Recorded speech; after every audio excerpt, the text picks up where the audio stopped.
Hi, I'm Kelly, and when I was a kid, I learned a lot of my drawing tips from Mad Magazine. One of their artists drew ears this way. It's the letter C with a number 5 in it. And that's a great cartoon ear, but real ears are obviously a lot more complex. Today I'll show you how to paint some difficult hair and also an ear. So let's get started. First, I'm mixing a skin tone. It's a combination of orange, yellow, red, and purple. Next, I'm coating all skin areas with water.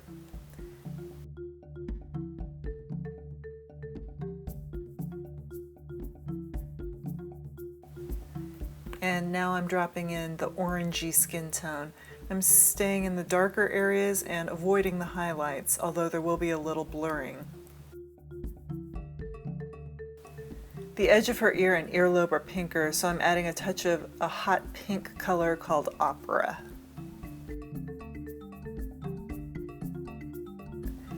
And I'm continuing to define the curves inside the ear.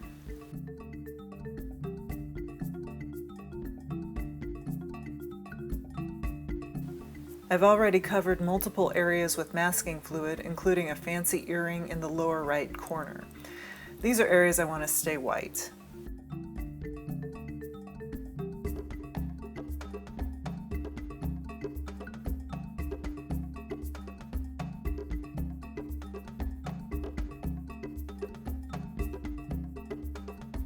Now I'm using tiny wads of a dry paper towel to soak up any color that's in the highlight areas. The background is a mixture of pink and blue. Sorry about the time jump here. You can see more masking fluid in this area. Next, I'm mixing a base color for the darker parts of her hair. Yellow, brown, purple, and even a little phthalo blue goes into it, and I apply it with a large flat brush. While this is wet, I'm dropping in a mixture of purple, blue, and brown to create lowlights. From now on, I'll be painting in the direction that the hair has been arranged. I'm leaving some of the base color showing through, and you can see some masked off highlights that will eventually be golden. This woman has dark blonde hair with highlights. Her hair is up in a ponytail, and you can see lots of loose hair from the nape of her neck on the left side. It's lit from behind, and most of it looks white. So this is very difficult to pull off with watercolor.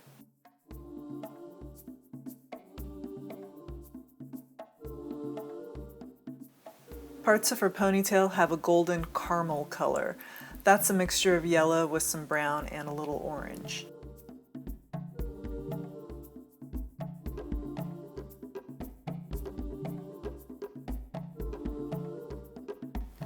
Now I'm going back to the ear while the hair dries.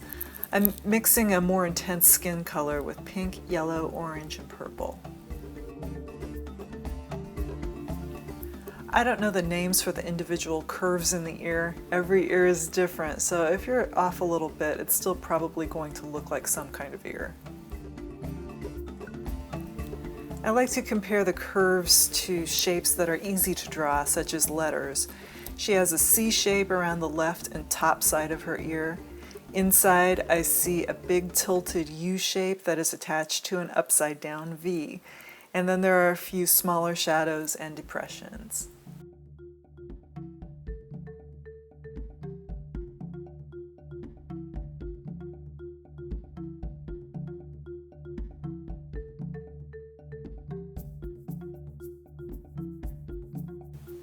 She has some diagonal hairs to the left of her earring. Some are farther away, so they're a bluer and less intense brown.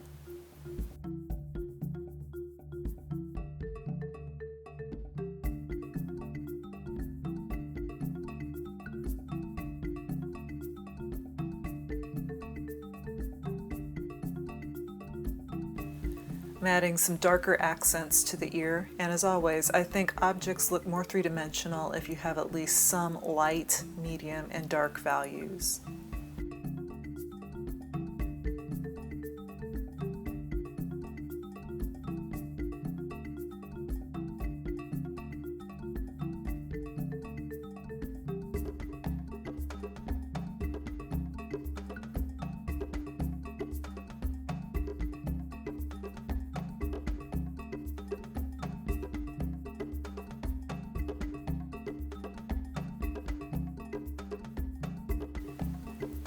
Now it's back to the hair, and this time I'm adding more darks with my destroyed fuzzy brush.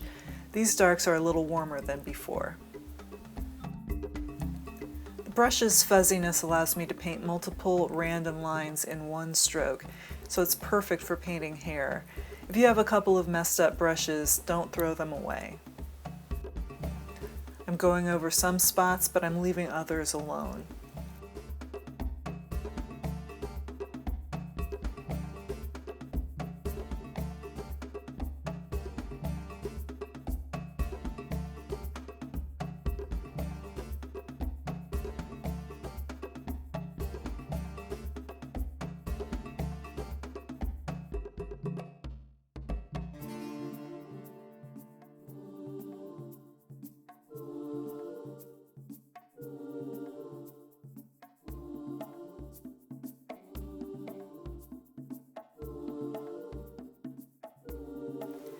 Now I'm adding more browns to the ponytail area.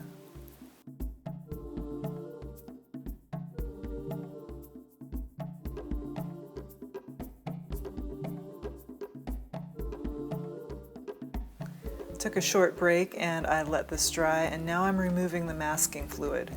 There's a lot of it.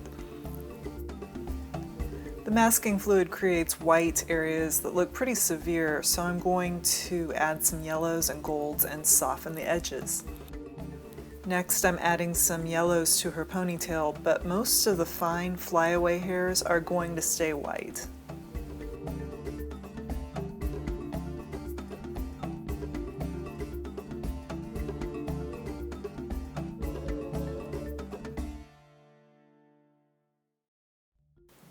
And you get a bonus diamond earring with this video. I'm painting this in a sketchier way than I normally would. I'm just establishing some blue areas and leaving the brightest areas alone. Then I'm adding other colors that I see, pinks, reds, and yellows in tiny amounts.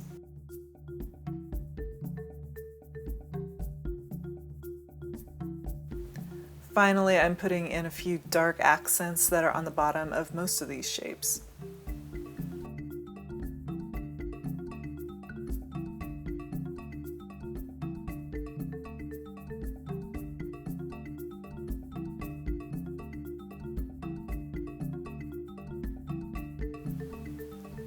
I'm adding some light blue shadows and other warm colors to the left side.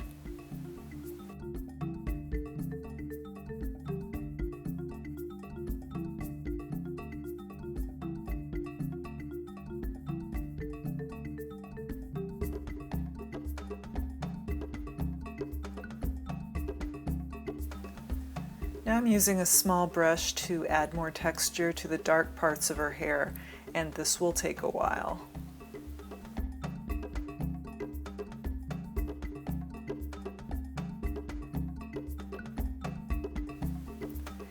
Hair really is a lot of work. This painting took 90 minutes to paint, not counting drying time.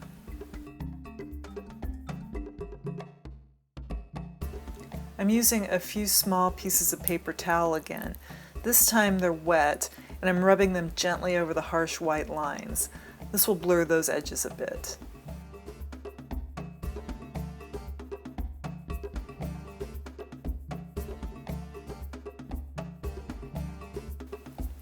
And here's my finished painting. Thank you for watching.